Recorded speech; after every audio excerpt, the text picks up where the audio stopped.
Good day, freedom lovers. I'm Tim Quilty, now a former Upper House MP from the Victorian State Parliament, a member of the Liberal Democrats, Australia's libertarian/classical liberal political party.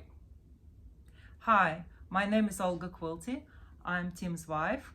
I'm a libertarian and a member of Lib Dems Victoria. I'm also an elected councillor in Wodonga City Council, Northern Victoria. So I'm looking around for a new role. Now I'm no longer an MP. We've been planning on producing some videos together. But tonight I thought we'd cut straight to the chase with a brief discussion of Australia Day, nationalism and libertarianism. Can a libertarian be patriotic? Is Australia a country worth being patriotic about? Or is that just indoctrination? Now, some people don't believe there's a place for nationalism or patriotism within libertarian philosophy. How can you be proud of a country, a collective of people involuntarily grouped together by birth, brainwashed by education, and represented by a government that purports to have authority to enforce the rules on all of us by force? How can you be proud of a country? I'm a Russian-born Australian, and I have asked myself this question time and time again in the last 12 months.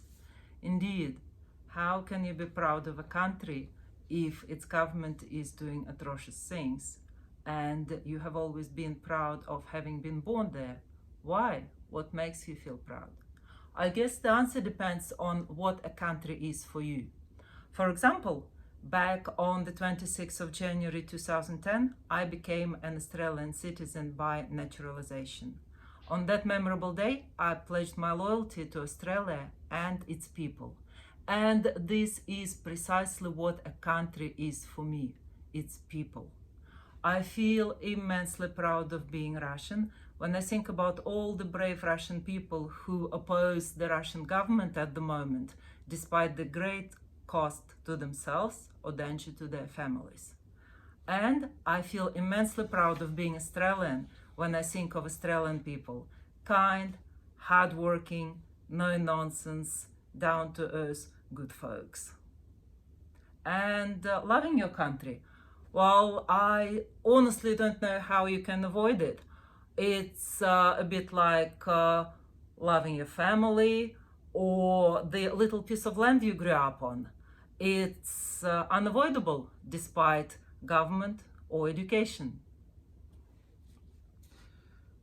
I came to my libertarian views from a conservative background. At one point, it would never even have occurred to me there could be an issue with being proud of my country and the things we've achieved here. And we have achieved things here that are of value. I've travelled to quite a few countries around the world, and so far I haven't found one I prefer to live in and to raise a family in over Australia. Yeah, instead you brought some people to make family in from other countries. But is that enough to justify a sense of national pride? No, we're not stopping here. We're going on with this video. Tim's a bit shy of a camera. I promised him that entire audience will be naked. If you're already supporting Tim, you know what to do. In the meantime, Tim will proceed talking about loyalty to group. Identifying with a group and expressing loyalty to the group insiders over the outsiders is pretty fundamental to our psychology. We see it all the time with sporting teams or political parties or any other group thing that you establish loyalty to.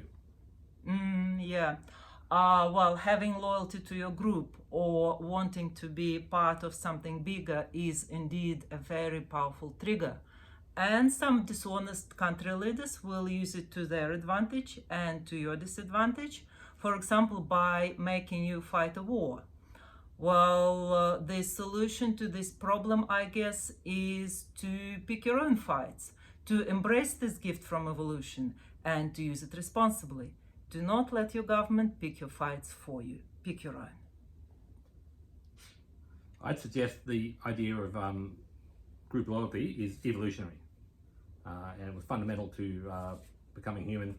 Over time, we've extended that from family to the tribe and from the village to the region and then to countries.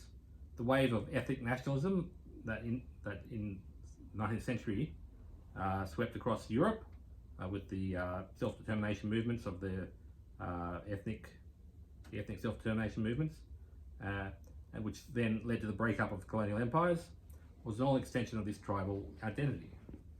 So like it or not, we're probably stuck with this whole identifying with a group, nationalism, patriotism, in some form or other. Are you proud of being Australian? I have been proud of being Australian for most of my life. For whatever reason, we've achieved things of value here, and we have done things of value. Probably because of all the hard-working and kind, no-nonsense people who live here. Not least the fact that Australia's been a place where people could historically live their own lives free of too much government intrusion.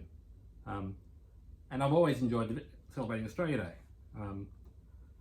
But over the last few years, through the COVID outbreak and the massive government overreach and incompetence that came with it, that clearly was far worse than the virus itself, I've lost most of that positive feeling. I just don't feel I align with people who, in panic, were not just willing to surrender their basic rights, but actively begged the government to lock them up, to keep them locked up, to keep them safe, and who then cheered on brutal attacks on their fellow citizens who did not share that worldview. So for the last few years, I found it really hard to celebrate Australia Day. I've lost some of that feeling of pride that I had in Australia. Yeah, the last couple of years have been very sad indeed. A lot of things have happened that I have witnessed that I wish I couldn't witness. Unfortunately, this is what we have, and this is what we need to continue to live with. Like I might have hinted before, there are worse things happening in different countries, but we have our country to build for ourselves and our children, and therefore we need to worry about it. As for Australia Day, I still enjoy celebrating Australia Day. For me, it's a day when I acquired new citizenship, amongst other things. It's a bit like a birthday, like starting a new life, like acquiring new soul, if you will. And it's also a great day to catch up with your community, to welcome new citizens, to thank the volunteers, etc., etc. Australia Day has lots of meanings, different meanings to each of us. Some people will celebrate it, others will mark it in a different way. Whatever you do, look after your loved ones, have a nice day, be kind, and be free. So I think we're stuck with some form of nationalism, patriotism. So the trick is going to be channel it in the right direction, not my country right or wrong, but my country right, and if it's gone wrong, I'll push it back right. But anyway, we're not going to change the people. We can't get rid of the people and elect a new one that has better views. We are what we are. Anyway, we'll come back at a later date to the controversy over the date of Australia Day, and also to the proposal for a new Indigenous voice to be entrenched in the Constitution. That was the original plan. We're going to talk about it today, but it's a lot to dig into, so we'll get to that later. In the meantime, this is us starting to do some videos. So subscribe, comment, let us know what you think, and join in the fight for freedom. If you think this video has been lame, please don't say it, because we know it. Thanks for listening. Bye.